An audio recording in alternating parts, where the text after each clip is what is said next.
ఈ కథలు మొఘల్ చక్రవర్తి అయిన అక్బర్ మరియు ఆయన ఆస్థానంలో ఉన్న తెలివైన హాస్య చతురత కలిగిన మంత్రి బీర్బల్ మధ్య జరిగే సంఘటనలు మరియు సంభాషణల గురించి ఉంటాయి.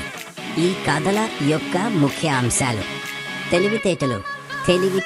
బీర్బల్ తన అపారమైన మేధస్సుతో అక్బర్ పెట్టే చిక్కు ప్రశ్నలకు, సవాలుకు లేదా సమస్యలకు సులభంగా పరిష్కారాలు కనుగొనడం.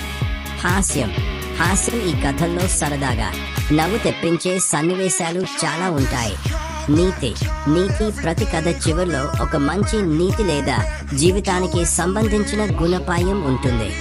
మీరు ఈ కథలను చదవడానికి లేదా వినడానికి ఆసక్తి చూపిస్తే తెలుగులో చాలా పుస్తకాలు, యూట్యూబ్ ఛానల్స్ మరియు వెబ్సైట్లు అందుబాటులో ఉన్నాయి.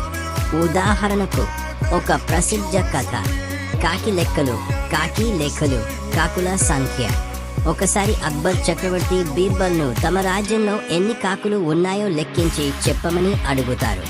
ఎంతటి అసాధ్యమైన ప్రశ్నకైనా బీర్బల్ తెలివిగా, నమ్మశక్యంగా ఉండే సమాధానం చెప్పి అక్బర్ను మెప్పిస్తారు.